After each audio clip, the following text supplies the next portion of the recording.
ಶ್ರೀ ಗುರುಭ್ಯೋ ನಮಃ. ಗುರುಬ್ರಹ್ಮ ಗುರುವಿಷ್ಣು ಗುರುದೇವೋ ಮಹೇಶ್ವರ. ಗುರು ಸಾಕ್ಷಾತ್ ಪರಬ್ರಹ್ಮ ತಸ್ಮೈ ಶ್ರೀ ಗುರುವೇ ನಮಃ.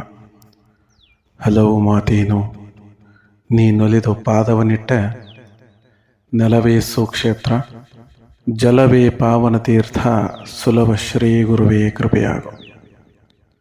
ಪ್ರಾತಸ್ಮರಣೀಯರಾದ ಎಲ್ಲ ಪೂಜ್ಯರಲ್ಲೇ, ಅವಧೂತರಲ್ಲೇ, ಶರಣರಲ್ಲೇ, ಸಂತರಲ್ಲೇ, ಸತ್ಪುರುಷರಲ್ಲೇ, ತಂದೆ ತಾಯಿಯ ಸ್ವರೂಪರಾದ ತಮ್ಮೆಲ್ಲರ ಪಾದಾರವಿಂದಗಳಿಗೆ ಕೋಟಿ ಕೋಟಿ ಪ್ರಣಾಮಗಳನ್ನು ಸಲ್ಲಿಸುತ್ತಾ, ಇವತ್ತಿನ ದಿವಸ ಹುಬ್ಬಳ್ಳಿಯ ಸಿದ್ಧಾರೂಢ ಮಹಾಸ್ವಾಮಿಗಳ ಚರಿತ್ರೆಯ ಮುಂದುವರಿದ ಭಾಗವನ್ನು ನಾವು ತಿಳಿದುಕೊಳ್ಳೋಣ. ಒಂದು ದಿವಸ ಹುಬ್ಬಳ್ಳಿಯ ಸಿದ್ಧಾರೂಢರ ಆಶ್ರಮದೊಳಗೆ ಸಿದ್ಧಾರೂಢರು ತಮ್ಮ ಪೀಠವನ್ನು ಅಲಂಕಾರ ಮಾಡಿ ಭಕ್ತರ ಜೊತೆ ವಾರ್ತಾಲಾಪ ಮಾಡ್ತಿದ್ರು. ಆ ಸಂದರ್ಭದೊಳಗೆ ಒಂದು 10-12 ವರ್ಷದ ಬಾಲಕ ಓಡಿ ಬಂದವನೇ ಏನು ಸಿದ್ಧಾರೂಢರು ಕುಂತಿದ್ರು, ಸಿದ್ಧಾರೂಢರ ಪಾದ ಕಮಲಗಳ ಮೇಲೆ ಎರಗಿಬಿಟ್ಟ. ಪಾದ ಕಮಲಗಳನ್ನು ಏನು ಹಿಡ್ಕೊಂಡು ಆ ಪಾದ ಮ್ಯಾಗ ಬಿದ್ದ ಜೋರಂಗೆ ಅಳ್ಳಿಗೆ ಶುರು ಮಾಡಿದ. ಅಲ್ಲಿದ್ದ ಜನ ಎಲ್ಲ ಇದನ್ನ ನೋಡ್ತಾ ಇದ್ರು. ಸಿದ್ಧಾರೂಢ ಮಹಾಸ್ವಾಮಿಗಳು ಕೂಡ ಸುಮ್ಮನೆ ನೋಡ್ತಾ ಇದ್ರು. ಬಾಲಕ 1-2-3 ನಿಮಿಷ ಆದರೂ ಕೂಡ ಪಾದವನ್ನ ಬಿಟ್ಟ ಮೇಲೆ ಎಳಲೇ ಇಲ್ಲ. ಅಲ್ಲೇ ಅಳ್ಕೊಂತ ಆ ಪಾದ ಮ್ಯಾಗ ಬಿದ್ದುಬಿಟ್ಟ. ಮಾತೃ ಹೃದಯಗಳಾದಂತಹ ಸಿದ್ಧಾರೂಢರು ನಿಧಾನಕ್ಕಾಗಿ ಆ ಬಾಲಕನನ್ನ ಎಬ್ಬಿಸ್ತಾರೆ. ಯಾಕಪ್ಪ, ಯಾಕೆ ಅಳಕತ್ತಿ? ಯಾರು ನೀನು? ಎಲ್ಲಿಂದ ಬಂದೆ? ಏತಕ್ಕಾಗಿ ಬಂದೆ? ಅದನ್ನು ಹೇಳುವಂಥವನಾಗು ಅಂಥೇಳಿ ಸಿದ್ಧಾರೂಢರು ಬಾಲಕನಿಗೆ ಕೇಳ್ರು. ಅವಾಗ ಬಾಲಕಂದ, ಸದ್ಗುರುವೇ, ನನಗೆ ಆಶ್ರಯ ನೀಡುವಂಥವರು ಯಾರೂ ಇಲ್ಲ. ನಾನೊಬ್ಬ ಅನಾಥ. ನಿನ್ನನ್ನು ಬಿಟ್ಟರೆ ನನಗೆ ಸದ್ಗತಿ ಇಲ್ಲ. ಎಷ್ಟೋ ಭಕ್ತಜನ ಸಾಗರಗಳಿಗೆ ನೀವು ಒಳ್ಳೆಯದನ್ನು ಮಾಡಿದ್ರಿ, ದೀನ ದಲಿತರಿಗೆ ಆಶ್ರಯವನ್ನು ನೀಡಿರಿ ಅಂಥೇಳಿ ನಾನು ಕೇಳೇನಿ. ನನ್ನ ಕೈ ಬಿಟ್ಟರೆ ನನ್ನನ್ನು ಪೊರೆಯುವಂಥವ್ರು ಈ ಜಗತ್ತಿನೊಳಗೆ ಯಾರೂ ಇಲ್ಲ. ನೀವು ನನಗೆ ಹೊಡಿರಿ ಬಡಿರಿ, ಆದ್ರೆ ನಿಮ್ಮ ಹತ್ತಿಕ ನನ್ನನ್ನು ಇಟ್ಕೋಬೇಕು ಅಂಥೇಳಿ ಬಾಲಕ ಭಾಳ ಪರಿಪರಿಯಾಗಿ ಕೇಳ್ಕೊಂಡ. ಸಿದ್ಧಾರೂಢರ ಮನಸ್ಸು ನೋಡ್ರಿ ಕರಗಿತು. ಎಲ್ಲವೂ ಗೊತ್ತಿತ್ತು ಸಿದ್ಧಾರೂಢರಿಗೆ. ಆದರೂ ಆ ಸನ್ನಿವೇಶಕ್ಕೆ ಏನವರು ವರ್ತಿಸಬೇಕಾಗಿತ್ತು ಅದೇ ರೀತಿ ಅವರು ವರ್ತನೆ ಮಾಡಿದರು. ಹೇಳು ಮಗು, ಏನು ಚಿಂತೆ ಮಾಡಕ್ಕೆ ಹೋಗಬೇಡ, ನೀನು ಇಲ್ಲೇ ಇರುವಂಥವು ಆಗು. ಆಮೇಲೆ ನಾ ಹೇಳಿರುವಂಥ ಕೆಲಸಗಳನ್ನು ನೀನು ಮಾಡ್ಕೊತಿರ್ಬೇಕು ನೋಡಪ್ಪ ಅಂಥೇಳಿ ಅಂದರು. ಹಂಗೆ ಆಗಲ್ರಿ, ನೀವು ಹೆಂಗಂತೀರೋ ಹಂಗೆ ಅಂಥೇಳಿ ಬಾಲಕನು ಕೂಡ ಒಪ್ಕೊಂಡ. ಸಿದ್ಧಾರೂಢರು ನೋಡ್ರಿ ಆ ಬಾಲಕನನ್ನ ಹೆಸರು ಏನು ಅನ್ನೋದು ಕೇಳಲಿಲ್ಲ. ಸ್ವತಃ ತಾವೇ ಆ ಬಾಲಕನಿಗೆ ಒಂದು ಹೆಸರಿಟ್ರು. ಏನು ಅಂತಂದ್ರೆ ಶರಣ ಅಂಥೇಳಿ ಇಟ್ರು. ಆ ಶರಣ ಬಾಲಕನಿಗೆ ಒಪ್ಪಿಸಿದ ಕೆಲಸ ಏನು ಅಂತಂದ್ರೆ ದಿನಾಲೂ ಭಿಕ್ಷಾಟನೆ ಮಾಡಿ ಬರುವುದು. ಎಷ್ಟೇ ಅವನ ಕೆಲಸ. ಇನ್ನೂ ಚಿಕ್ಕ ಮಗು, 12 ವರ್ಷದ ಮಗು. ಅದು 12 ವರ್ಷದ ಮಗುವಿಗೆ ಏನಂತ ಕೆಲಸ ಹಚ್ಚೋದಿರ್ತೈತಿ, ಅದನ್ನು ಭಿಕ್ಷಾಟನೆ ಮಾಡ್ಕೊಂಬರೋಗಪ್ಪ ಅಂಥೇಳಿ ಸಿದ್ಧಾರೂಢರು ಕಳಿಸಿದರು. ದಿನಾಲೂ ಸಿದ್ಧಾರೂಢರು ಹೇಳಿದಂಗೆ ಬಾಲಕ ಶರಣ ಜೋಳಿಗೆ ಒಂದು ಕೊಳ್ಳ ಹಾಕೊಂಡು ಇಡೀ ಹುಬ್ಬಳ್ಳಿಯ ಪಟ್ಟಣದೊಳಗೆ ತಿರುಗುತ್ತಿದ್ದ. ತಿರುಗಾಡಿ ಯಾವಾಗ ಜೋಳಿಗೆ ತುಂಬತೈತಿ ಆ ತುಂಬಿದ ಜೋಳಿಗೆಯನ್ನ ತಂದು ಸದ್ಗುರುವಿನ ಪಾದದ ಮ್ಯಾಗ ಇಡ್ತಿದ್ದ. ಸದ್ಗುರುಗಳು ಯಾವಾಗ ಊಟಕ್ಕೆ ಕರೀತಾರ ಅವಾಗ ಆ ಪ್ರಸಾದವನ್ನು ತಗೊಲಿಕ್ಕೆ ಹೋಗವ. ಅಲ್ಲಿವರೆಗೂ ಅದನ್ನ ಮುಟ್ಟುತ್ತಿಲ್ಲಾಗಿದ್ದ. ಇಷ್ಟು ವಿಧೇಯಕನಾಗಿ ಆ ಶರಣ ಕೆಲಸ ಮಾಡ್ತಿದ್ದ. ಒಂದು ದಿವಸ ಈ ಬಾಲಕನನ್ನ ಪರೀಕ್ಷೆ ಮಾಡಬೇಕು ಅಂಥೇಳಿ ಸಿದ್ಧಾರೂಢರು ಏನ್ ಮಾಡಿದ್ರು ಅಂತಂದ್ರೆ, ಈ ಶರಣ ಭಿಕ್ಷಾಟನೆಯನ್ನ ಮಾಡಿ ಜೋಳಿಗೆಯನ್ನ ತಂದು ಇಟ್ಟಿದ್ದ, ಶರಣರ ಪಾದಕ್ಕೆ ಒಪ್ಸಿದ್ದ, ಅದನ್ನ ಸಿದ್ಧಾರೂಢರು ತೊಂದು ಒಳಗೆ ಹೋದ್ರು. ಆದ್ರ ಬಾಲಕನಿಗೆ ಊಟಕ್ಕೆ ಕರೀಲಿಲ್ಲ. ಅದೊಂದು ದಿವಸ ಬಾಲಕ ಹಂಗ ಉಪವಾಸ ಉಳಿದು ಬಿಟ್ಟ. ಯಾವಾಗ ಕರೀತಾರೋ ಅವಾಗ ಉಣ್ಬೇಕನ್ನೋದು ಒಂದು ಸಿದ್ಧಾಂತ ಇತ್ತು ಆ ಶರಣನಿಗೆ, ಬಾಲಕನಿಗೆ. ಅಂತ ಶರಣ ನೋಡ್ರಿ, ಅದೊಂದು ದಿವಸ ಉಪವಾಸ ಮಲ್ಕೊಂಡದ. ಮಗು ಅದು ಇನ್ನೂ 12 ವರ್ಷದ ಹುಡುಗ ಉಪವಾಸ ಮಲ್ಕೊಂತು. ಸಿದ್ಧಾರೂಢರ ಪರೀಕ್ಷೆ ನೋಡ್ರಿ ಎಷ್ಟು ಗಟ್ಟಿಯಾಗಿತ್ತು ಅಂತಂದ್ರೆ, ಈ ತಾಯಿನ ಒಂದು ಹೊತ್ತು ಮಗು ಊಟ ಬಿಟ್ರ ಪಟಕ್ನ ಕರಿತಾಳೇನೋ, ಆದ್ರೆ ಗುರು ಕರೀಲಿಲ್ಲ. ಅಷ್ಟು ಪರೀಕ್ಷೆ ಮಾಡಿ ನೋಡ್ಬೇಕು ಅನ್ನುವಂಥದ್ದು ಸದ್ಗುರುವಿನ ಇಚ್ಛೆ ಆಗಿತ್ತು. ಮರುದಿವಸ ಯಥಾ ಪ್ರಕಾರ ಶರಣ ಜೋಳಿಗೆಯನ್ನ ಹಾಕೊಂಡ ಭಿಕ್ಷಾಟನೆಗೆ ಹೊರಟ. ಭಿಕ್ಷಾಟನೆ ಎಲ್ಲ ಮಾಡಿ ಬಂದು ಜೋಳಿಗೆಯನ್ನ ಏನು ತುಂಬಿತ್ತು ಅದನ್ನು ತುಂಬಿದ ಜೋಳಿಗೆಯನ್ನ ತಂದು ಸಿದ್ಧಾರೂಢರ ಪಾದಕಮಲ ಮ್ಯಾಗಿಟ್ಟ. ಅವಾಗ ಸಿದ್ಧಾರೂಢರು ಅಂದ್ರು, ಏನಪ್ಪಾ ಶರಣ, ನಿನ್ನೆ ನಾನು ಊಟಕ್ಕೆ ಕರೆದಿಲ್ಲ ಅಂತ ಹೇಳಿ, ಹಸು ಆಗೈತಂತ ಹೇಳಿ ಬರುತ್ ಮುಂದೆ ಜೋಳಿಗೆ ಕೈ ಹಾಕ್ಯಾಕೆ ಊಟ ಮಾಡಿದೆಲ್ಲ ನನಗೆ ಗೊತ್ತೈತಿ ಅಂದ್ಬಿಟ್ರು. ಆದ್ರೆ ಬಾಲಕ ಶರಣ ಹಂಗ ಮಾಡಿಲ್ಲಾಗಿತ್ತು ನೋಡ್ರಿ. ಹಂಗಾದ್ರೆ ಯಾಕೆ ಸಿದ್ಧಾರೂಢರು ಅಂದಿರಬೇಕು? ಅದರ ಹಿಂದೆ ಏನಾದ್ರೂ ಒಂದು ಮರ್ಮ ಇದ್ದಿರಬೇಕಲ್ಲ.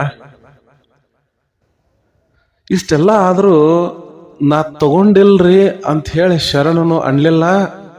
ಸಿದ್ಧಾರೂಢರು ಕೂಡ ಇವನ್ ಪರೀಕ್ಷೆ ಮಾಡ್ಬೇಕಂತ ಹೇಳಿ, ನೀ ಎಲ್ಲ ಇವತ್ತ ಜೋಳಿಗೆ ಕೈ ಹಾಕಿ ತಿಂದದಿ, ನಿನ್ನೇನ ನಾ ಇವತ್ತು ಊಟಕ್ಕೆ ಕರೀದಿಲ್ಲ ಅಂತ ಹೇಳಿ ಸಿದ್ಧಾರೂಢರು ಎದ್ದು ಹೋಗ್ಬಿಟ್ರು. ಅಲ್ಲಿ ಜನನೂ ಈ ಸನ್ನಿವೇಶವನ್ನೆಲ್ಲ ನೋಡಿತ್ತು. 2 ದಿವಸ ಕಳೀತು. 3ನೇ ದಿವಸ ಇನ್ನೇನು ಜೋಳಿಗೆಯನ್ನ ಹಾಕೊಂಡು ಭಿಕ್ಷಾಟನೆಗೆ ಬಾಲಕ ಹೋಗಬೇಕಾಗಿತ್ತು. 2 ದಿವಸ ನಿರಂತರವಾಗಿ ಹಸದೈತಿ ಹುಡುಗ. ದೇಹದೊಳಗೆ ಶಕ್ತಿ ಇಲ್ಲ, ಕೈಕಾಲುಗಳಲ್ಲೆಲ್ಲ ಅದು ಶಕ್ತಿ ಕಡಿಮೆ ಆಗಿದೆ, ಮುಖದೊಳಗಿನ ಕಾಂತಿ ಕುಂದ್ಯದ. ಏನೋ ಮನಸ್ಸಿನೊಳಗೆ ಅದೊಂದು ರೀತಿಯ ವೇದನೆ, ಶಕ್ತಿನ ಇಲ್ಲ ಆ ಮಗುವಿಗೆ ಹೋಗ್ಬೇಕಂದ್ರ.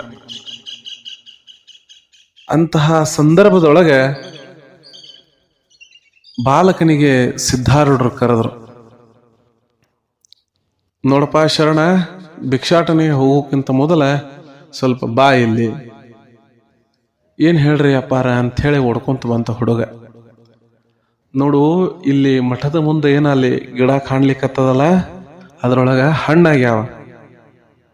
ಆ ಗಿಡದ ಮ್ಯಾಗ ನೀನು ಏರಿ ಆ ಹಣ್ಣುಗಳನ್ನ ತಳಗ ಕೆಡವು, ನಾವು ಮಠದಾಗಿದ್ದವರೆಲ್ಲರೂ ಕೂಡಿ ಆ ಹಣ್ಣು ತಿಂತೀವಿ ಅಂತ ಹೇಳಿ ಸಿದ್ಧಾರೂಢರು ಅಂದ್ರು. ಆಗಲಿ ತಂದೆ, ನೀ ಹೆಂಗ್ ಹೇಳ್ತೀಯೋ ಹಂಗ ಅಂತ ಹೇಳಿ ಶರಣ ಬಾಲಕ ಆ ಮರವನ್ನು ಏರ್ಲಿಕ್ಕತ್ತ. ಏನೋ ಒಂದು ಹುಮ್ಮಸ್ಸಿನೊಳಗೆ ಏರ್ಲಿಕ್ಕತ್ತ. ಆದ್ರ 2 ದಿವಸ ಆತು ಊಟ ಇಲ್ಲಲ್ಲ. ಗಿಡ ಮ್ಯಾಗ ಏರಿದಂಗ ಕಾಲುಗಳು ನಡಗಲಕತ್ತು. ಕೈಯೊಳಗ ಶಕ್ತಿ ಇಲ್ಲದ ಕೈಗಳ ನಡಗಲಕತ್ತು. ಒಂದು ಟೊಂಗೆ ಮೇಲೆ ಏರಿ ಕುಂತ ಅಲ್ಲೇ ಪಕ್ಕದಲ್ಲಿ ಒಂದು ಹಣ್ಣು ಕಾಣ್ಲಿಕ್ಕತ್ತಿತ್ತು. ಸ್ವಲ್ಪ ಆ ಟೊಂಗೆ ಮ್ಯಾಗ ನಿಧಾನಕ್ಕೆ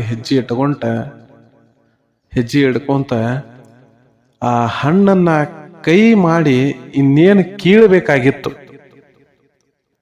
ಆ ಕೀಳಬೇಕನ್ನುವಂತ ಅಷ್ಟರೊಳಗ ಆ ಕಾಲಿನೊಳಗ ಶಕ್ತಿ ಕಡಿಮೆ ಆಗಿ ಅವನ ಕಾಲು ಆ ಟೊಂಗೆ ಮ್ಯಾಗಿಂದ ಜರಿತು ಮ್ಯಾಗಿಂದ ಗಿಡದ ಮ್ಯಾಗಿಂದ ರಪ್ಪ ಅಂತ ಹೇಳಿ ಕೆಳಗೆ ಬಿದ್ದ ಹೊಡೆತಕ್ಕ ಶರಣ ಮೂರ್ಛೆ ಹೋಗಿದ್ದ.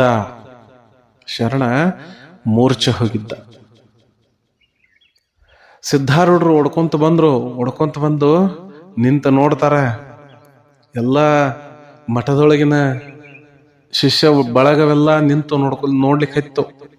ಏನಾತ ಹಿಂಗ್ಯಾಕಾತ ಅಂತ ಹೇಳಿ. ಅವಾಗ ಸಿದ್ಧಾರೂಢರು ನೋಡ್ರಿ ಶಿಷ್ಯ ಬಳಗರಿಗೆ ಹೇಳ್ತಾರ, ಇಲ್ಲಿ ಏನೂ ನಡೆದಿಲ್ಲ, ನೀವೆಲ್ಲರೂ ಮಠದೊಳಗೆ ಹೋಗ್ರಿ, ಇವನ್ ಹತ್ತಿಕ್ ನಾ ಇರ್ತೀನಿ ಅಂತ ಹೇಳಿ ಅವ್ರೆಲ್ಲಾರನ್ನೂ ಕಳಿಸ್ಬಿಟ್ರು. ಆರೂಢರು ಎಲ್ಲಾರನ್ನೂ ಕಳಿಸಿ ಆ ಬಾಲಕ ಶರಣನ ಹತ್ರ ಹೋಗಿ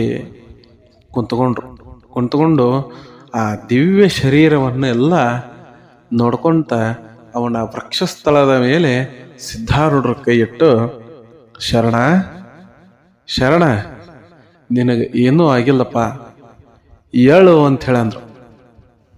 ಅಷ್ಟ ಅಂದಿದ್ದೇ ತಡ ಸಿದ್ಧಾರೂಢರ ಹಸ್ತಸ್ಪರ್ಶದಿಂದ ಆ ಕಾಂತಿ ಆ ಬಾಲಕನಿಗೆ ಸಿಕ್ತು. ದಿವ್ಯ ತೇಜಸ್ಸು ಮುಖದೊಳಗ ಕಾಣಿಸ್ಲಿಕ್ಕಿತ್ತು. ನಿಧಾನವಾಗಿ ಶರಣ ಕಣ್ಣ ತೆಗೆದ ನೋಡಿದ ಎದ್ದು ಕುಂತ. ಯಪ್ಪ, ನೀ ಹಣ್ಣು ಹೇಳಿದ್ದಿ, ಆದ್ರೆ ನನಗೆ ಕೊಡ್ಲಿಕ್ಕಾಗಲಿಲ್ಲ, ನನಗೆ ಕ್ಷಮ ಮಾಡು ಅಂತ ಹೇಳಿ ಅಂದ ಬಾಲಕ. ನೋಡ್ರಿ, ಬಾಲಕಂದಂತಹ ದೊಡ್ಡ ಮನಸ್ಸಿತ್ತು, ಅದನ್ನ ಪರೀಕ್ಷೆ ಮಾಡಬೇಕಾಗಿತ್ತು. ಗುರುವನ್ನ ನಂಬಿದಂತವನಿಗೆ ಏನಪ್ಪಾ ಅಂತಂದ್ರ ಗುರು ಕಾಯ್ತಾನಂತ ಹೇಳಿ ಶರಣನೂ ಕೂಡ ಅಷ್ಟೇ ನಂಬಿದ್ದ. ಹಂಗ ದೃಢವಾಗಿ ನಾವು ಗುರುವನ್ನ ಹಿಡ್ಕೊಂಡ್ರೆ ಏನು ಬೇಕಾದರೂ ನಮಗೆ ಲಭ್ಯ ಅದ. ಆದ್ರೆ ನಾವು ಅಷ್ಟು ದೃಢವಾಗಿ ಹಿಡಿಯವ್ರಲ್ಲ, ಹಿಡಿಬೇಕಾಗ್ಯದ. ಹಿಂಗೆ ಬಾಲಕ ಎದ್ದು ಕುಂತ ನಂತರ ಸಿದ್ಧಾರೂಢರು ಬಾಲಕನಿಗೆ ಅಂದ್ರು, ಶರಣ, ಇಷ್ಟೊತ್ತು ನೀನು ಮೂರ್ಛೆ ಹೋಗಿದ್ಯಲ್ಲ, ನಿನಗೆ ಏನು ಅನ್ನಿಸ್ತಾವಾಗ, ಆ ಕ್ಷಣ ನಿನಗೆ ಏನಾಯ್ತು ಅಂತ ಹೇಳಿ ಅಂದ್ರು. ಅವಾಗ ಶರಣ ಅಂದ, ನೋಡ್ರಿ, 12 ವರ್ಷದ ಬಾಲಕದ ಹುಡುಗ, ಅಂಥವನಿಗೆ ಇಂಥ ಪ್ರಶ್ನೆಯನ್ನ ಕೇಳಿದಾಗ ಮಗು ಏನು ಉತ್ತರ ಕೊಡ್ಬೋದು? ನೀವೇನು ನಿರೀಕ್ಷೆ ಮಾಡಿದ್ರಿ? ಈಗ ಆ ಮಗು ಏನಂತು ಅಂತಂದ್ರ, ಯಪ್ಪ, ಮ್ಯಾಗಿಂದ ಬೀಳೋದು ಅಷ್ಟೇ ನನಗೆ ಗೊತ್ತಿತ್ತು, ಬಿದ್ದ ನಂತರ ಈ ಲೌಕಿಕತೆಯ ಪರಿಜ್ಞಾನವೇ ನನಗಿಲ್ಲ, ಎಲ್ಲವೂ ಕೂಡ ಕಗ್ಗತ್ತಲೆಯಿಂದ ಕೂಡಿತ್ತು, ನನ್ನನ್ನು ನಾನು ಮರಿತೀನಿ, ನಾ ಎಲ್ಲಿ ಅನ್ನೋದು ಇದ್ದೇನೆ ಅನ್ನೋದು ನನಗೆ ಗೊತ್ತಿಲ್ಲ. ಅಂತಹ ಸ್ಥಿತಿಯನ್ನ ನಾನು ತಲುಪಿದ್ದೆ. ಯಾವಾಗ ನಿಮ್ಮ ಹಸ್ತಸ್ಪರ್ಶ ಆಯ್ತು, ಅವಾಗ ನನಗೆ ಈ ಲೌಕಿಕತೆಯ ಅರಿವಾಯ್ತು ಅಂತ ಹೇಳಂದ ಬಾಲಕ. ಮಾರ್ಮಿಕ ನೋಡ್ರಿ, ಬಾಲಕನ ಬಾಯಿಯೊಳಗೆ ಇಂಥ ಮಾತು ಬರ್ತತಿ ಅಂದ್ರ ಅದು ಏನಾದ್ರೂ ಒಂದು ದಿವ್ಯ ಮಗುನ ಇರ್ಬೋದಲ್ಲ. ಹೀಗಿದ್ದಾಗ ಸಿದ್ಧಾರೂಢರು ಅಂತಾರ, ನೋಡಪ್ಪ, ನಿನಗೆ ಆಗಬೇಕಾಗಿರುವುದು ಇದೆ. ಈ ಲೌಕಿಕತೆಯನ್ನ ಏನು ನೀನು ಕಣ್ಣಾರೆ ನೋಡ್ತೀಯಲ್ಲ, ಇದನ್ನ ಮರೆತು ಕಗ್ಗತ್ತಲೆಯಿಂದ ಕೂಡಿರುವಂತಹ ಜಗತ್ತೇ ಐತಿ, ಅದರೊಳಗ ನೀನೊಬ್ಬನೇ ರಾರಾಜಿಸ್ತಾ ಇದ್ದೀಯ, ಎಲ್ಲವೂ ಜ್ಯೋತಿ ರೂಪವಾಗಿ ಐತಿ ಅಂತ ಹೇಳಿ ನಿನ್ನನ್ನ ನೀನು ಅರಿತುಕೊಳ್ಳುವುದೇ ನಿಜವಾದ ಧ್ಯಾನ ಅಂತ ಹೇಳಂದ್ರು ಸಿದ್ಧಾರೂಢರು. ನೋಡ್ರಿ, ಯಾವಾಗಲೂ ಒಬ್ಬ ಶಿಷ್ಯನಿಗೆ ಕೇವಲ ಮಾತಿನಿಂದ ಜ್ಞಾನ ಕೊಡುವುದಲ್ಲ, ಪ್ರಾಯೋಗಿಕವಾಗಿ ಜ್ಞಾನ ಕೊಡಬೇಕಾಗ್ತದೆ. ಈಗ ಹೆಂಗ ವಿಜ್ಞಾನದೊಳಗೆ ಪ್ರಯೋಗಗಳು ಅಂತ ಹೇಳಿ ಮಾಡಿ ಅದರ ಮನವರಿಕೆಯನ್ನ ಮಾಡಿ ಕೊಡ್ತಾರೋ ಶಿಕ್ಷಕರು, ಹಂಗ ಇಂತಹ ಭವಬಂಧನವನ್ನ ಜಯಿಸುವಂತಹ ಶಿಕ್ಷಣವನ್ನ ಪ್ರಾಯೋಗಿಕವಾಗಿ ಸಿದ್ಧಾರೂಢರು ಆ ಬಾಲಕನಿಗೆ ಕೊಟ್ಟಿದ್ರು. ಅದಲ್ದ ಅವರು ತಿಳಿಸಿ ಹೇಳ್ತಾರ ಬಾಲಕನಿಗೆ, ನೀನು ಏನೇನು ಅರಿಯದೆ ಯಾವುದಾಗಿ ಇದ್ದೀಯೋ ಅದೇ ಸತ್ಯವಾಗಿ ನೀನಿರುತ್ತಿ. ಸ್ವರೂಪ ಜ್ಞಾನವೆಂಬುದು ಇದೇ ಇರುತ್ತದೆ. ಈಗ ಈ ಮೂರ್ಛೆ ಅನುಭವವನ್ನ ನೀನು ಅಖಂಡವಾಗಿ ಹಿಡಿದು ಆ ಸ್ವರೂಪವೇ ನಾನೆಂದು ಧ್ಯಾನ ಮಾಡುತ್ತಿರು. ಈ ಪ್ರಕಾರ ಅಂದು ಸದ್ಗುರುನಾಥರು ಆ ಶರಣನ ಮಸ್ತಕದ ಮೇಲೆ ಅಮೃತ ಹಸ್ತವನ್ನ ಇಟ್ಟ ಕೂಡಲೇ ಆತನು ಕ್ಷಣ ಮಾತ್ರ ಕಣ್ಣು ಮುಚ್ಚಿಕೊಂಡು ಅಂತರ್ಯದಲ್ಲಿ ಆತ್ಮಜ್ಯೋತಿಯನ್ನ ಕಾಣುವಂಥವನಾದ ನೋಡ್ರ ಶರಣ. ಕೋಟಿ ಸೂರ್ಯಗಿಂತಲೂ ಅಧಿಕ ತೇಜೋಮಯವಾದಂತಹ ಆತ್ಮಜ್ಯೋತಿಯು ಅವನಿಗೆ ತನ್ನ ಸ್ವರೂಪವಾಗಿ ವಿರಾಜಿಸ್ತಾ ಇತ್ತು. ಆ ನಂತರ ನೋಡ್ರಿ, ಅದರೊಳಗೆ ಐಕ್ಯತ್ವವನ್ನ ಹೊಂದಿ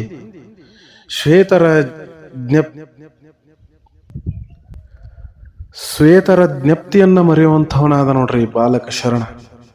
ಆ ಸಂದರ್ಭದೊಳಗೆ ಶರಣನು ಕ್ಷಣ ಮಾತ್ರ ಆ ಸ್ವರೂಪದಲ್ಲಿದ್ದುಕೊಂಡು ಆ ಸ್ವರೂಪದಲ್ಲಿದ್ದು ಕೂಡಲೇ ಶರೀರ ಸ್ಮೃತಿಯೆಲ್ಲ ಬಂದು ಹೊರಗೆ ಮತ್ತೆ ಜಗತ್ತನ್ನ ನೋಡ್ಲಿಕ್ಕತ್ತಾನ. ಎಲ್ಲ ವಸ್ತುಗಳು ಪಲ್ಲಟವಾಗಿ ಕಾಣ್ಲಿಕ್ಕತ್ತದ. ಆ ಜ್ಯೋತಿಯೇ ಎಲ್ಲೆಲ್ಲಿ ಕಾಣಿಸ್ತಾ ಇತ್ತು, ಎಲ್ಲ ಕಡೆ ಜ್ಯೋತಿ ಸ್ವರೂಪ. ಈ ಜಗತ್ತೆಲ್ಲವೂ ಒಂದು ಜ್ಯೋತಿ ಸ್ವರೂಪ ಅಂತ ಹೇಳಿ ತಿಳ್ಕೊಂಡು ಬಿಟ್ಟಿದ್ದ. ಆ ಜ್ಯೋತಿ ಸ್ವರೂಪ ಜಗತ್ತು ಏನು ನೋಡ್ಲಿಕ್ಕತ್ತಾನ, ಆ ಜ್ಯೋತಿಯೇ ತಾನೇ ಆ ಜ್ಯೋತಿ ಅಂತ ಹೇಳಿ ಭಾವಿಸ್ಲಿಕ್ಕತ್ತ. ತಾನು ಗುರುವಿಗೆ ಬೇರೆ ಇದ್ದಂತೆ ಕಾಣಿಸ್ಲೇ ಇಲ್ಲ ಅವಂಗ. ಸರ್ವತ್ರದಲ್ಲೇ ತಾನೇ ತುಂಬಿಕೊಂಡು ಮತ್ತು ಸಾಕ್ಷಿತ್ವದಿಂದ ಆ ಬಾಲಕ ಉಳಿಲಿಕ್ಕತ್ತ. ಜಗತ್ತನ್ನ ದಿಟ್ಟಿಸಿ ನೋಡಲಾಗಿ ದೃಶ್ಯವೆಲ್ಲ ಅದೃಶ್ಯವಾಗಿ ತಾನೊಬ್ಬನೇ ಅಭಂಗನಾಗಿದ್ದು ಇದೇ ತನ್ನ ಪೂರ್ಣ ಸ್ವರೂಪ ಅಂಥೇಳಿ ಬಾಲಕ ಅದನ್ನ ಅನುಭವಿಸ್ಲಿಕ್ಕತ್ತ. ಯಾವಾಗ ನಮಗೆ ಅನುಭವ ಆಗ್ತೈತೋ, ಅನುಭವಕ್ಕಿಂತ ದೊಡ್ಡ ಶಿಕ್ಷಣ ಮತ್ತೊಂದಿಲ್ಲ. ಯಾರು ಎಂತಹ ಯೂನಿವರ್ಸಿಟಿಗಳು ಎಂತೆಂತೋ ಶಿಕ್ಷಣವನ್ನ ಕೊಡ್ತಾವ, ಆದ್ರೆ ಈ ಅನುಭವ ಅನ್ನುವಂಥದ್ದು ಏನು ನಮಗೆ ಆಗ್ತೈತಿ, ಅದು ನೀಡುವಂತಹ ಶಿಕ್ಷಣವನ್ನ ಈ ಜಗತ್ತಿನೊಳಗೆ ಯಾರೂ ನೀಡ್ಲಾರು. ಅಂತಹ ಅನುಭವವನ್ನ ಗುರು ಶಿಷ್ಯನಿಗೆ ಮಾಡಿಸಿದ್ದ. ಸಿದ್ಧಾರೂಢರು ಆ ಶರಣನಿಗೆ ಮಾಡಿಸಿದ್ರು. ಇದೆಲ್ಲ ಘಟನೆ ನಡೀತಾ ಇತ್ತು ಒಂದು ಕಡೆ. ಇನ್ನೊಂದು ಕಡೆ ನೋಡ್ರಿ, ಒಂದು ಸಂದರ್ಭ ನಡೀತು. ಏನು ಅಂತಂದ್ರ, ಆ ಮಠಕ್ಕೆ ಒಬ್ಬ ವ್ಯಕ್ತಿ ಓಡ್ಕೊಂತ ಬಂದು ಸಿದ್ಧಾರೂಢರ ಬಳಿಯಲ್ಲಿ ನಿಂತು ವಿನಮ್ರವಾಗಿ ಅವ ಮಾತಾಡ್ಲಿಕ್ಕತ್ತ. ಏನಂದ, ಸದ್ಗುರುವೇ, ನಾನು ವಿಜಯಪುರದಿಂದ ಬಂದಿದ್ದೇನೆ. ವಿಜಯಪುರ ಅಂತಂದ್ರೆ ಬಿಜಾಪುರ, ವಿಜಯಪುರ ಅಂಥೇಳಿ ಎಲ್ಲ ಕರೀತಾರ ಅದಕ್ಕೆ. ಈ ವಿಜಯಪುರದಿಂದ ನಾನು ಬಂದಿದ್ದೇನೆ. ನಮ್ಮ ಗುರುಗಳು ನನ್ನನ್ನ ಇಲ್ಲಿ ಕಳಿಸ್ಯಾರ. ಮತ್ತು ನಿಮ್ಮ ಹತ್ತಿರ ಇರುವಂತ ಏನು ಈ ಮಗು ಅದ, ಈ ಮಗುವನ್ನ ನಾನು ಬಲ್ಲೆ. ಈ ಮಗುವಿನ ವೃತ್ತಾಂತವೆಲ್ಲವೂ ನನಗೆ ಗೊತ್ತು. ನೀವು ನಮ್ಮ ಗುರುಗಳಾದಂತಹ ಷಣ್ಮುಖ ಸ್ವಾಮಿಗಳು, ಬಿಜಾಪುರದಾಗ ಇರುವಂತಹ ಷಣ್ಮುಖ ಸ್ವಾಮಿಗಳು, ಆ ಷಣ್ಮುಖ ಸ್ವಾಮಿಗಳ ಸ್ವಪ್ನದಲ್ಲಿ ನೀವು ಬಂದು ಹೇಳಿದ್ರಂತ. ಏನಂತ, ನಾನು ಒಂದು ಮಗುವನ್ನ ನಿನಗೆ ನೀಡ್ತೀನಿ. ಅದನ್ನ 12 ವರ್ಷಗಳ ಕಾಲ ನೀನು ಅದನ್ನ ಸಾಕಿ ನಿನ್ನ ಮಗುವಿನಂತೆ ಅದನ್ನ ನೀನು ಸಲುಹಬೇಕು. ನಂತರದಲ್ಲಿ ಆ ಮಗು ನನ್ನದಾಗ್ತೈತಿ ಅಂತ ಹೇಳಿ ನೀವು ಹೇಳಿದ್ರಿ. ಅದೇ ರೀತಿಯಾಗಿ ಷಣ್ಮುಖ ಸ್ವಾಮಿಗಳು ಪೂಜೆಗೆ ಹೂವನ್ನ ಹರಿಯುವಂತಹ ಸಂದರ್ಭದೊಳಗೆ ಹೂವಿನ ಗಿಡದ ಆ ಭಾಗದಲ್ಲಿ, ಕೆಳಭಾಗದಲ್ಲಿ ಒಂದು ಬಟ್ಟೆಯಲ್ಲಿ ಸುತ್ತಿರುವಂತಹ ಮಗು ಅವರಿಗೆ ಸಿಕ್ಕಿತು. ಆ ಸಿಕ್ಕಿರುವಂತಹ ಮಗುವನ್ನ ನಮಗೆ ಅವರು 12 ವರ್ಷಗಳ ಕಾಲ ಪಾಲನೆ ಮಾಡುವಂತ ಹೇಳಿ ನೀಡಿದ್ರು. ಅದೇ ಮಗು 12 ವರ್ಷ ನಾವು ಪಾಲನೆ ಮಾಡಿದ ನಂತರ ಮಗು ನಮಗೆ ಗೊತ್ತಿಲ್ಲದಂಗ ಹೇಳಲ್ದ ಕೇಳಲ್ದ ಮನೆ ಬಿಟ್ಟು ಹೊರಗೆ ಹೋಗಿತ್ತು. ಅದನ್ನ ನಾವು ಹುಡುಕಲಾರದ ಜಾಗನ ಯಾವುದೂ ಇಲ್ರಿ. ಅಷ್ಟು ಹುಡುಕಾಡಿದೀವಿ. ಆ ಷಣ್ಮುಖ ಸ್ವಾಮಿಗಳು ಮಗುವಿನ ಹುಡುಕಾಟಕ್ಕಾಗಿ ಎಂಥ ಪರಿಶ್ರಮವನ್ನ ಪಟ್ಟರು. ಎಲ್ಲಿಯೂ ಮಗು ಕಾಣಲಿಲ್ಲ. ನಿರಂತರವಾಗಿ ಮಗುವಿನ ಸಿಗಬೇಕು ಅಂತ ಹೇಳಿ ದೇವರ ಮುಂದೆ ಭಜನೆ ಕೀರ್ತನೆಗಳನ್ನ ಮಾಡ್ತಾ ಇದ್ದಾರೆ. ಯಾರೋ ಒಬ್ರು ಹೇಳಿದ್ರು, ಸಿದ್ಧಾರೂಢರ ಮಠದಲ್ಲಿ ಒಬ್ಬ ಬಾಲಕ ಸಿಕ್ಕಾನ, ಅಲ್ಲಿ ಒಬ್ಬ ಬಂದಾನ ಕೆಲವು ದಿವಸಗಳ ಹಿಂದೆ ಅನ್ನುವಂಥ ವಿಚಾರ ನಮ್ಮ ಗುರುಗಳಿಗೆ ಗೊತ್ತಾಯ್ತು. ಅದಕ್ಕೆ ನಾನು ಆ ಮಗುವನ್ನ ಕರಿಲಕ್ ಬಂದೀನ್ರಿ ಅಂತ ಹೇಳಿ ಆ ವ್ಯಕ್ತಿ ಅಂದ. ನೋಡ್ರಿ, ಹಿಂದಿನ ಏನೋ ಒಂದು ಈ ಚರಿತ್ರೆ ಇತ್ತು, ಸಿದ್ಧಾರೂಢರ ಚರಿತ್ರೆ ಇತ್ತು. ಆ ಚರಿತ್ರೆ ಒಳಗೆ ನಾನು ಹೇಳಿದ್ದೆ, ಒಬ್ಬ ಮಹಿಳೆಗೆ ಬಹಳ ದಿವಸ ಆತ ಮಕ್ಕಳ ಆಗಿರುವುದಿಲ್ಲ, ಗರ್ಭ ಧರಿಸ್ತಿದ್ಳು, ಆದ್ರೆ ಗರ್ಭ ಇಳಿದು ಹೋಗ್ತಿತ್ತು. ಆದ್ರೆ ಗರ್ಭ ಧರಿಸಿದ ನಂತರ ಮೊದಲನೇ ಮಗುವನ್ನ ನನಗೆ ಕೊಡಬೇಕು, ಅದನ್ನ ನಾನು ಒಯ್ತೀನಿ ಅಂತ ಹೇಳಿ ಸಿದ್ಧಾರೂಢರು ಆವಾಗ ಅಂದಿದ್ರು ಅನ್ನುವಂಥ ವಿಚಾರವನ್ನ ಕಳೆದ ಅಧ್ಯಾಯದೊಳಗೆ ನಾನು ಹೇಳಿದ್ದೆ. ನೋಡ್ರಿ, ಆ ಮಹಿಳೆಯಿಂದ ಏನು ಮಗುವನ್ನ ತೆಗೆದುಕೊಂಡು ಹೋಗಿದ್ರು ಸಿದ್ಧಾರೂಢರು, ಅದೇ ಮಗುವಿನ ಪಾಲನೆ ಪೋಷಣೆಯನ್ನ ಬಿಜಾಪುರದ ಷಣ್ಮುಖ ಮಹಾಸ್ವಾಮಿಗಳಿಗೆ ಒಪ್ಪಿಸಿದ್ರು. ಷಣ್ಮುಖ ಮಹಾಸ್ವಾಮಿಗಳು ಈಗೇನು ಕರಿಲಾಕ್ ಬಂದಲ್ಲ ವ್ಯಕ್ತಿ, ಈ ವ್ಯಕ್ತಿಗೆ 12 ವರ್ಷದ ಆ ಮಗು ಏನೈತಿ, 12 ವರ್ಷಗಳ ಕಾಲ ಮಗುವನ್ನ ನಿನ್ನ ಮಗು ಅಂತ ಹೇಳಿ ತಿಳ್ಕೊಂಡು ಪಾಲನೆ ಮಾಡು ಅಂತ ಹೇಳಿ ಅದನ್ನ ಕೊಟ್ಟಿರ್ತಾರೆ. ಅದೇ ಮಗುವನ್ನ ಕರಿಲಾಕ ಈಗ ಆ ವ್ಯಕ್ತಿ ಬಂದಾನ. ಅವಾಗ ಸಿದ್ಧಾರೂಢರು ಮಗುವನ್ನ ಕರೆದ್ರು, ಶರಣನ್ನ ಕರೆದ್ರು. ನೋಡಪ್ಪ ಶರಣ, ನಿನ್ನನ್ನ ಸಾಕಿ ಸಲುಹಿದ ತಂದೆ ಬಂದಾನೆ, ನಿನ್ನನ್ನ ಕರ್ಕೊಂಡು ಹೋಗ್ಬೇಕಂತಾನ, ನೀನು ಹೋಗ್ತೀಯನಪ್ಪ ಅಂಥೇಳಿ ಬಾಲಕನಿಗೆ ಕೇಳಿದರು. ಬಾಲಕ ಹೆಂಗೆ ಹೋಗ್ಯಾನ್ರಿ? ಅವ ಹೆಂಗೆ ಹೋಗ್ಲಿಕ್ಕೆ ಸಾಧ್ಯದ? ಯಾಕಂದ್ರೆ ಸಿದ್ಧಾರೂಢರು ಅವನಿಗೆ ನಿಜ ಸ್ವರೂಪದ ಅನುಭವ ಮಾಡಿಸ್ಯಾರ, ನಿಜ ಸ್ವರೂಪದ ಅನುಭವ ಮಾಡಿಸ್ಯಾರ, ದಿವ್ಯತೆಯನ್ನ ಪಡೆದುಕೊಳ್ಳುವಂತಹ ಅನುಭವ ಮಾಡಿಸ್ಯಾರ, ಲೌಕಿಕತೆಯನ್ನ ಮರೆತು ಪಾರಮಾರ್ಥವನ್ನ ಪಡೆಯುವಂತಹ ಅನುಭವ ಮಾಡಿಸ್ಯಾರ. ಇಂತಹ ಗುರುವನ್ನ ಬಿಟ್ಟು ಮತ್ಯಾಕ ಸಂಸಾರದ ಭವಬಂಧನದಿಂದ ಕೂಡಿರುವಂತಹ ಆ ಪ್ರಪಂಚದೊಳಗ ಕಾಲಿಡ್ಲಿಕ್ಕೆ ಹೋಗ್ತಾನ? ಹೋಗಲಿಲ್ಲ. ಆ ಶರಣ ಹೋಗಲಿಲ್ಲ. ತಂದೆ, ನಾನು ಇದ್ದರೂ ಬಂತು, ಇಲ್ಲದಿದ್ದರೂ ಬಂತು, ನಿನ್ನ ಪಾದವನ್ನ ಬಿಟ್ಟು ನಾನು ಎಲ್ಲಿಯೂ ಹೋಗಲಾರೆ ತಂದೆ ಅಂಥೇಳಿ ಶರಣ ಸದ್ಗುರುನ ಹತ್ರ ಹೇಳ್ದ. ಅವಾಗ ಇದನ್ನು ಕೇಳಿದಂತಹ ವ್ಯಕ್ತಿ ಕೂಡ ಬಹುಶಃ ಇನ್ನೇ ನೀವು ಬರ್ಲಿಕ್ಕಿಲ್ಲ ಅಂಥೇಳಿ ಅವನು ತಿಳ್ಕೊಂಡಿದ್ದ. ಅಷ್ಟೊತ್ತಿಗಾಗಲಿ ಸದ್ಗುರುಳು ಅಂದ್ರು, ಸಿದ್ಧಾರೂಢರು ಅಂದ್ರು, ನೋಡಪ್ಪ ಗೃಹಸ್ಥನೇ, ನೀನು 12 ವರ್ಷ ಪಾಲನೆ ಪೋಷಣೆ ಮಾಡಿದ್ದು ಸಾಕು, ನಿನಗೂ ಕೂಡ ಒಳ್ಳೇದಾಗ್ತೈತಿ. ಇನ್ನು ಅವ ನಿನ್ನ ಮಗ ಅಲ್ಲ, ಅವ ನನ್ನ ಮಗ, ನನ್ನ ಹತ್ತಿರವೇ ಇರುವಂತಹ ಮಗ. ನನ್ನನ್ನ ಏನಪ್ಪಾ ಅಂತಂದ್ರೆ ಸಂಪೂರ್ಣವಾಗಿ ಅನುಭವಿಸಿ ನನ್ನ ಪಾದ ಸೇವೆಯನ್ನ ಮಾಡ್ಕೊಂತ ಅವ ಇಲ್ಲೇ ಇರ್ತಾನ, ಪಾರಮಾರ್ಥವನ್ನ ಪಡಿತಾನ, ಅವ ನಿನ್ನ ಜೊತೆ ಬರುವುದಿಲ್ಲ. ಮತ್ತು ಷಣ್ಮುಖ ಸ್ವಾಮಿಗಳಿಗೂ ಕೂಡ ಇದನ್ನ ಹೇಳಿಬಿಡು ಅಂಥೇಳಿ ಸಿದ್ಧಾರೂಢರು ಆ ಗೃಹಸ್ಥನಿಗೆ ಹೇಳಿದಾಗ, ಗೃಹಸ್ಥನಗಳು ಕೂಡ ಆಯ್ತು ನೀವು ಹೇಳ್ದಂಗ ಆಗಲ್ರಿ ಅಂತ ಹೇಳಿ ಸಿದ್ಧಾರೂಢರ ಪಾದ ಕಮಲ ಮ್ಯಾಗೆ ಬಿದ್ದು ಅವ ಮನೆಗೆ ಹೊರಟೋಗಿದ್ದ. ಷಣ್ಮುಖ ಸ್ವಾಮಿಗಳಿಗೂ ಕೂಡ ಈ ವಿಚಾರವನ್ನ ಹೇಳಿದ. ಅವಾಗ ಷಣ್ಮುಖ ಸ್ವಾಮಿಗಳು ಅಂತಾರೆ, ಬಿಜಾಪುರದ ಷಣ್ಮುಖ ಸ್ವಾಮಿಗಳು, ಸಿದ್ಧಾರೂಢರು ಏನು ಸ್ವಪ್ನದೊಳಗೆ ಬಂದು ಹೇಳಿದ್ರು ಅದರಂತೆ ಅದು ಆಯಿತು. 12 ವರ್ಷ ಮಗುವಿಗೆ ಆಗ್ಯದ, ಇನ್ನ ಆ ಮಗು ಅವರ ಹತ್ತಿರನೇ ಇರೋದು ಲೇಸು ಅಂತ ಹೇಳಿ ತಿಳ್ಕೊಂಡು ಅವರು ಕೂಡ ಬಹಳ ಒಳ್ಳೇದಾಯ್ತು ಅಂಥೇಳಿ ಷಣ್ಮುಖ ಸ್ವಾಮಿಗಳು ಕೂಡ ಹಾಗೆ ಉಳಿದು ಬಿಟ್ರು. ಹಿಂಗೆ ಸಿದ್ಧಾರೂಢರು ಯಾವ ಕಾರಣಕ್ಕೆ ಯಾವ ವ್ಯಕ್ತಿಯನ್ನ ಯಾವ ರೀತಿ ಸಲುವುತ್ತಾರೋ ಅನ್ನುವಂಥದ್ದು ಯಾರಿಗೂ ತಿಳಿದಿಲ್ಲ. ನೋಡ್ರಿ, ಯಾರಿಗೂ ತಿಳಿದಿಲ್ಲ. ಅದು ಅವರವರ ಭಕ್ತಿಗೆ, ಅವರವರ ಭಾವಕ್ಕೆ, ಅವರವರಿಗೆ ಅದು ಲಭಿಸ್ತೈತಿ ಅನ್ನೋಕ ಇದೇ ನಿದರ್ಶನ. ನಾವು ಎಂಥ ಭಕ್ತಿ ಇಟ್ಕೊಂಡ ಮಠಕ್ಕೆ ದೇವಸ್ಥಾನಕ್ಕೆ ಹೋಗ್ತೀವೋ ಅಂಥದ್ದು ನಮಗೆ ಸಿಗ್ತೈತಿ. ಕೇವಲ ನಾವು ಬೇಡೋದಕ್ಕಾಗಿ ಗುರುವಿನ ಹತ್ರ ಅದು ಕೊಡು ಇದು ಕೊಡು ಅಂತ ಬೇಡೋದಕ್ಕಾಗಲಿ, ಅಥವಾ ಏನೋ ರಜಾ ದಿವಸ ಬಂತು ಗುಡಿ ಗುಂಡಾರ ತಿರುಗಾಡ್ತಾನಂತ ಹೇಳಿ ತಿರುಗಾಡೋದಕ್ಕೋಸ್ಕರ ಮಠ ಮಂದಿರಕ್ಕೆ ಹೋಗೋದಾಗಲಿ, ಅಥವಾ ಮೋಜು ಮಸ್ತುಗಳಿಗಾಗಿ ನಾವು ಮಠ ಮಂದಿರಕ್ಕೆ ಹೋಗೋದಾಗಲಿ ಅದು ಸರಿಯಲ್ಲ. ನಿಜವಾದ ನಿಷ್ಕಲ್ಮಶವಾದ ನಿಸ್ವಾರ್ಥ ಭಾವದಿಂದ ಗುರುವಿನ ಮೊರೆ ಹೋಗಿದ್ದೆ ಆದ್ರೆ ನಾವು ಬೇಡೋದು ಯಾಕೆ ಬೇಕ್ರಿ? ನಾವು ಯಾಕೆ ಬೇಡಬೇಕು? ಗುರು ಕೊಟ್ಟೇ ಕೊಡ್ತಾನ. ಅವ ಏನು ಕೊಡ್ತಾನ ಅವಾಗ ಅದನ್ನು ಮಹಾಪ್ರಸಾದವಂತ ಸ್ವೀಕಾರ ಮಾಡೋದಷ್ಟೇ. ಮಹಾಪ್ರಸಾದ ಅಂತ ಸ್ವೀಕಾರ ಮಾಡೋದಷ್ಟೇ. ನಮ್ಮ ಮನಸ್ಸಿನೊಳಗಿರುವಂಥ ಹಂಬಲ, ದುಗುಡ, ಆವೇಶ ಏನು ಐತ್ಲ ಅದೆಲ್ಲವೂ ಕೂಡ ಗುರಿಗೆ ಗೊತ್ತಾಗ್ತಿತ್ತು. ಅದು ಅಂತ ಗುರು ನೋಡ್ರಿ, ಈಗ ಇಂಥ ಸಿದ್ಧಾರೂಢರು ಅಂತ ಗುರುಗಳು ಈಗ ಎಲ್ಲಿ ಅದಾರ್ರಿ ಅಂತ ಹೇಳಿ ಬಹಳಷ್ಟು ಮಂದಿ ನನಗೆ ಬಹಳಷ್ಟು ಮೆಸೇಜ್ ಹಾಕಿದ್ರು. ಸಿದ್ಧಾರೂಢರಂಥ ಗುರುಗಳನ್ನ ಈಗ ತರಲಿಕ್ಕೆ ಎಲ್ಲಿ ಸಾಧ್ಯ ಅದ ರೀ? ಅಂಥವ್ರು ಎಲ್ಲಿ ಸಿಗ್ತಾರೆ ಈಗ? ಆದರೂ ಬೆರಳಿಕೆ ಅಷ್ಟು ಜನ ಅಲ್ಲೆಲ್ಲಿ ಅದಾರ, ಗುಪ್ತವಾಗಿ ಅದಾರ. ಅವರು ಗುಪ್ತವಾಗಿ ಅದಾರ. ಕೆಲವೊಂದಿಷ್ಟು ಜನ ಅದಾರ. ನಾವು ಶುದ್ಧ ಮನಸ್ಸಿನಿಂದ ಗುರುವನ್ನ ಧ್ಯಾನಿಸ್ತಾ ಹೋದಾಗ ಯಾವುದಾದ್ರೂ ಗುರು ನಮ್ಮನ್ನ ಕೈ ಹಿಡಿತಾನ, ಒಬ್ಬ ಗುರು ನಮ್ಮನ್ನ ಅಪ್ಕೊಂತಾನ, ನಮ್ಮನ್ನ ಮೇಲಕ್ಕೆ ಎತ್ತತಾನ. ಅಲ್ಲಿವರೆಗೆ ನಾವು ಕಾಯ್ಬೇಕು.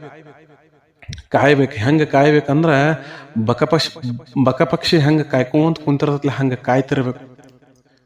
ಗುರುವಿನ ಬರುವಿಕೆಗಾಗಿ ನಾವು ಕಾಯ್ತಿರಬೇಕು, ಹಂಗೆ ಹುಡುಕ್ತಿರಬೇಕು. ಅಂತಹ ಭಕ್ತಿ ಇರಬೇಕು. ಅಂತಹ ಭಕ್ತಿ ಭಾವ ನಿಮ್ಮೆಲ್ಲರಲ್ಲಿ ಇರಲಿ. ನಿಮ್ಮೆಲ್ಲರಿಗೂ ಒಬ್ಬ ಒಳ್ಳೆಯ ಗುರು ಸಿಗಲಿ. ನಿಮ್ಮೆಲ್ಲರಿಗೂ ಒಳ್ಳೆಯದಾಗಲಿ. ಎಲ್ಲರೂ ಸುಂದರವಾದ ಜಗತ್ತಿನಲ್ಲಿ ಅತ್ಯದ್ಭುತವಾಗಿ ನೀವೆಲ್ಲರೂ ಬದುಕ್ರಿ ಅಂಥೇಳಿ ಈ ಸಂದರ್ಭದಲ್ಲಿ ಹೇಳ್ತಾ, ಮತ್ತೊಂದು ಗುರುಚರಿತೆಯನ್ನ ಮುಂದಿನ ಭಾಗದಲ್ಲಿ ನಾನು ನಿಮಗೆ ತಿಳಿಸ್ತೇನೆ. ಅಲ್ಲಿಯವರೆಗೂ ಸರ್ವೇ ಜನಃ ಸುಖಿನೋ ಭವಂತು, ಸಕಲ ಸನ್ಮಂಗಳಾನಿ ಭವಂತು. ನಮಸ್ಕಾರ.